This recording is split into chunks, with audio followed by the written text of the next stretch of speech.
morning. How are you? It's been great, hasn't it? I've been blown away by the whole thing. In fact, I'm leaving.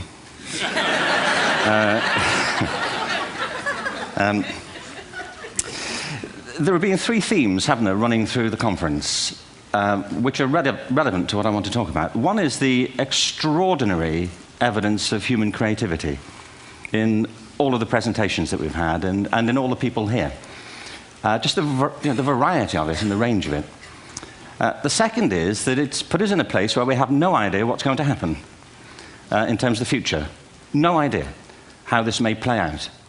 I have an interest in education. Actually, what I find is everybody has an interest in education. Don't you? I find this very interesting. If you're at a dinner party and you say you work in education, actually, you're not often at dinner parties, frankly, if you work in education. You're not asked, you know, and you're never asked back, curiously. That's I think it strikes me. But if you are, and you say to somebody, they say, what do you do? And you say, you work in education, you can see the blood run from their face. They think, oh my God, you know, why me? It's my one night out all week. But if you ask people about their education, they pin you to the wall. Because it's one of those things that goes deep with people. Am I right? Like religion and money and other things. So I have a big interest in education, and I think we all do. We have a huge vested interest in it, partly because it's education that's meant to take us into this future that we can't grasp.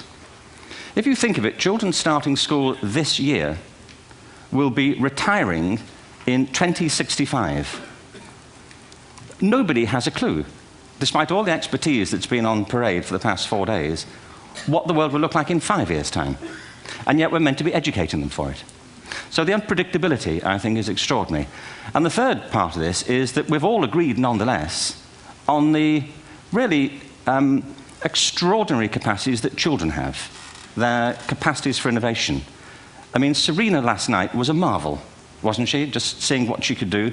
And she's exceptional, but I think she's not, so to speak, exceptional in the whole of childhood. What you have there is a person of extraordinary dedication who found a talent. And my contention is all kids have tremendous talents, and we squander them pretty ruthlessly. So I want to talk about education, and I want to talk about creativity. My contention is that creativity now is as important in education as literacy, and we should treat it with the same status. Thank you.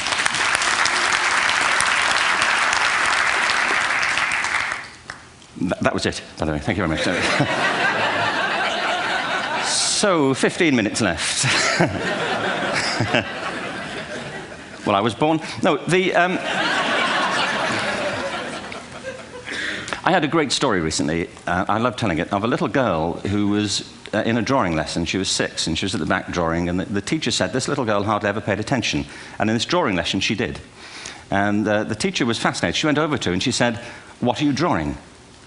And the girl said, "I'm drawing a picture of God." And the teacher said, "But nobody knows what God looks like." And the girl said, "They will in a minute."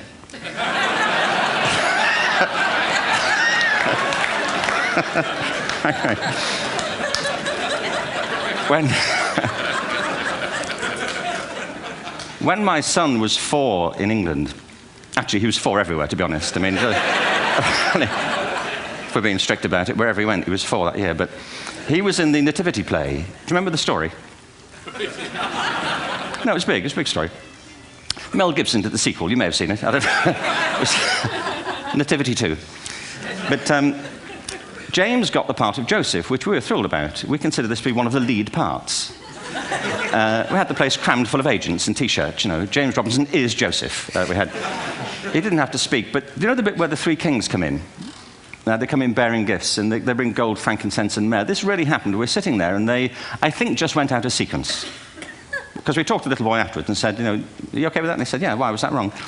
They just switched. I think that was it. Anyway, the 3 boys came in, little 4-year-olds with tea towels on their heads, and they put these boxes down. The first boy said, "I bring you gold."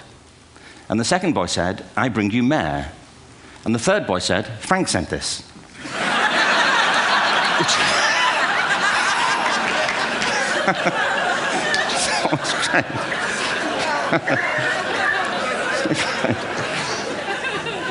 What these things have in common, you see, is that kids will take a chance. If they don't know, they'll have a go. Am I right? They're not frightened of being wrong. Now, I don't mean to say that being wrong is the same thing as being creative. What we do know is, if you're not prepared to be wrong, you'll never come up with anything original. If you're not prepared to be wrong. And by the time they get to be adults, most kids have lost that capacity.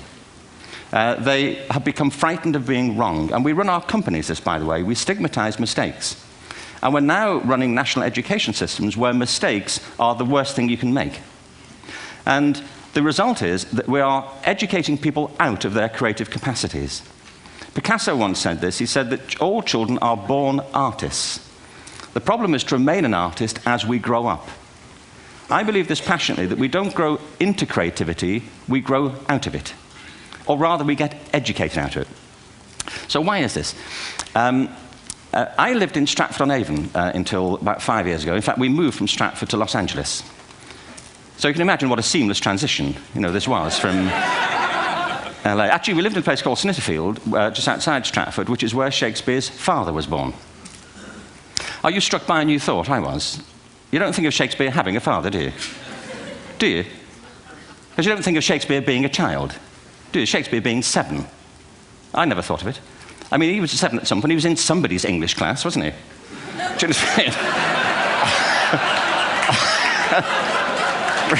Really? How annoying would that be?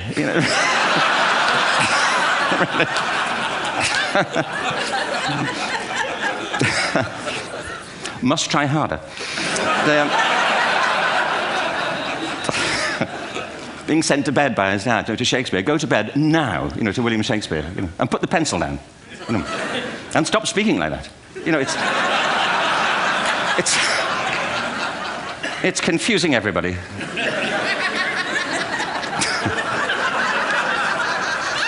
Anyway, we moved from Stratford to Los Angeles, and I just want to say a word about the transition. Actually, my son didn't want to come. I've got 2 kids. He's 21 now, and my daughter's 16. He didn't want to come to Los Angeles. He loved it, but he had a girlfriend in England. This was the love of his life, Sarah. He'd known her for a month. Mind you, they'd had their 4th anniversary by then, because it's a long time when you're 16. Anyway, he was really upset on the plane. He said, "I'll never find another girl like Sarah." And we were rather pleased about that, frankly, because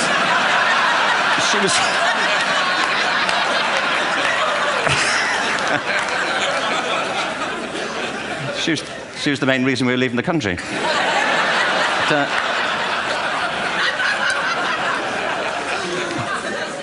But something strikes you when you move to America and when you travel around the world. Every education system on Earth has the same hierarchy of subjects. Everyone, doesn't matter where you go. You think it would be otherwise, but it isn't. At the top are mathematics and languages, then the humanities, and at the bottom are the arts, everywhere on Earth. And in pretty much every system, too, there's a hierarchy within the arts. Art and music are normally given a higher status in schools than drama and dance. There isn't an education system on the planet that teaches dance every day to children the way we teach them mathematics. Why? Why not? I think this is rather important. I think maths is very important, but so is dance. Children dance all the time if they're allowed to. We all do. We all have bodies, don't we? Did I miss a meeting? I think... Truthfully, what happens is, as children grow up, we start to educate them progressively from the waist up. And then we focus on their heads, and slightly to one side. If you were to visit education as an alien and say, what's it for, public education, I think you'd have to conclude, if you look at the output, who really succeeds by this? Who does everything they should? Who gets all the brownie points? Who are the winners? I think you'd have to conclude the whole purpose of public education throughout the world is to produce university professors. Isn't it? They're the people who come out the top. And I used to be one. So there. And I like university professors, but, we shouldn't hold them up as the high watermark of all human achievement. They're just a form of life. Another form of life. But they're rather curious, and I say this out of affection for them. There's something curious about professors. In my experience, not all of them, but typically, they live in their heads. They live up there, and slightly to one side. They're disembodied, in a kind of literal way. They look upon their body as a form of transport for their heads. It's... Don't they? It's a way of getting their head to meetings.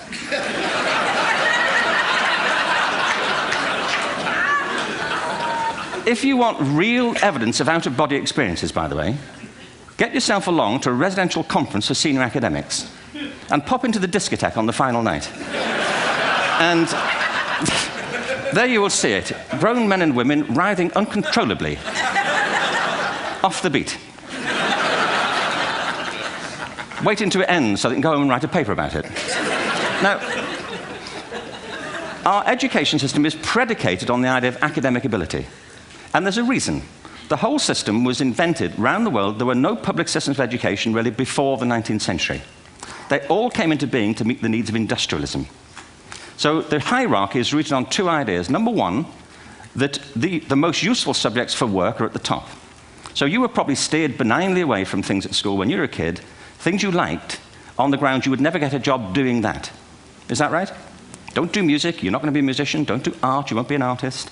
Benign advice, now profoundly mistaken. The whole world is engulfed in a revolution. And the second is academic ability, which has really come to dominate our view of intelligence because the universities designed the system in their image. If you think of it, the whole system of public education around the world is a protracted process of university entrance. And the consequence is that many highly talented, brilliant, creative people think they're not, because the thing they were good at school wasn't valued or was actually stigmatized. And I think we can't afford to go on that way. In the next 30 years, according to UNESCO, more people worldwide will be graduating through education than since the beginning of history. More people. And it's the combination of all the things we've talked about, technology and its transformational effect on work, and demography and the huge explosion in population. Suddenly, degrees aren't worth anything. Isn't that true? When I was a student, if you had a degree, you had a job. If you didn't have a job, it's because you didn't want one.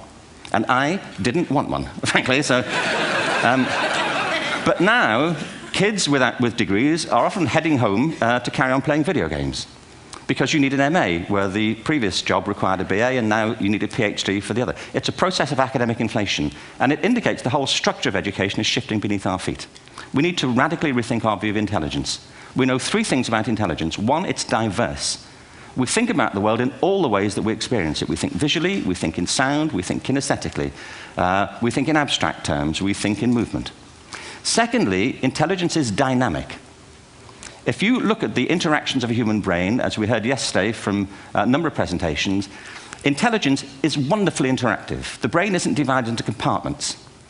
In fact, creativity, which I define as the process of having original ideas that have value, more often than not, comes about through the interaction of different disciplinary ways of seeing things. The brain is intentionally, by the way, there's a shaft of nerves that joins the two halves of the brain called the corpus callosum. It's thicker in women. Following on from Helen yesterday, I think this is probably why women are better at multitasking. Because you are. Aren't you? There's a raft of research, but I know it from my personal life. If my wife is cooking a meal at home, which is not often, thankfully, but if she's doing... No, she's good at some things. But if she's cooking, she's dealing with people on the phone, she's talking to the kids, she's painting the ceiling, she's doing open heart surgery over here. If I'm cooking, the door is shut, the kids are out, the phone's on the hook. If she comes in, I get annoyed. I say, Terry, please, I'm trying to fry an egg in here. Really.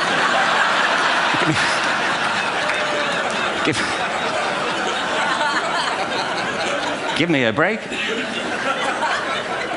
Actually, do you know that old philosophical thing? If a tree falls in a forest and nobody hears it, did it happen? Remember that old chestnut? I saw a great T-shirt recently which said, if a man speaks his mind in a forest and no woman hears him, is he still wrong?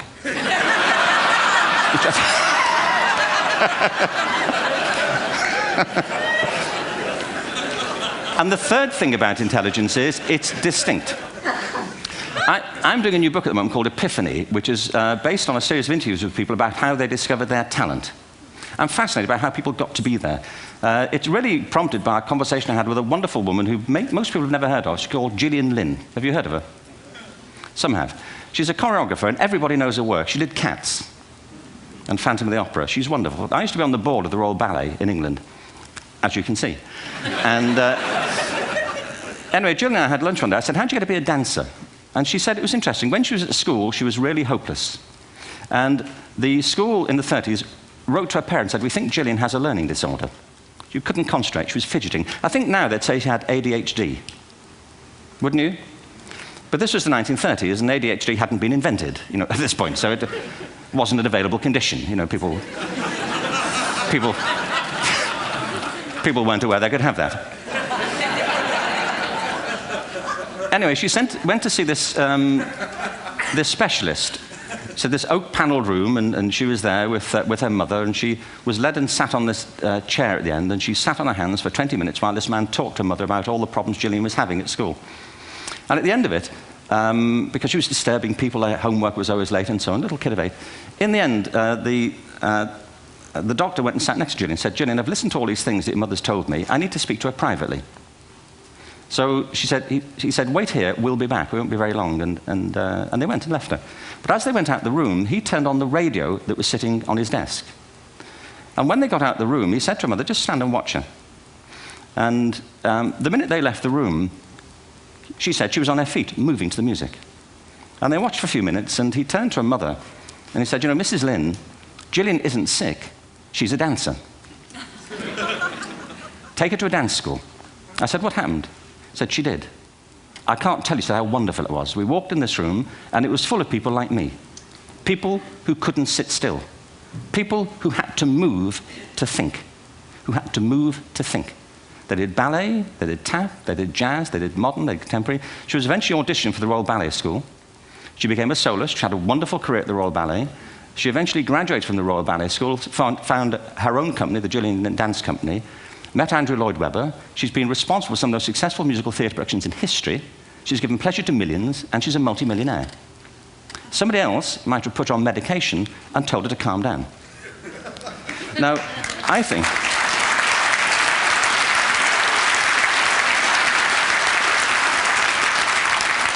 What I think it comes to is this. Al Gore spoke the other night about ecology and the revolution that was triggered by Rachel Carson. I believe our only hope for the future is to adopt a new conception of human ecology, one in which we start to reconstitute our conception of the richness of human capacity. Our education system has mined our minds in the way that we've strip-mined the earth for a particular commodity, and for the future, it won't serve us. We have to rethink the fundamental principles on which we're educating our children. There was a wonderful quote by Jonas Salk, who said, if all the insects were to disappear from the earth, within 50 years, all life on earth would end. If all human beings disappeared from the earth, within 50 years, all forms of life would flourish. And he's right. What TED celebrates is the gift of the human imagination. We have to be careful now that we use this gift wisely and that we avert some of the scenarios that we've talked about. And the only way we'll do it is by seeing our creative capacities for the richness they are and seeing our children for the hope that they are. And our task is to educate their whole being so they can face this future. By the way, we may not see this future, but they will. And our job is to help them make something of it. Thank you very much. Bravo. Here.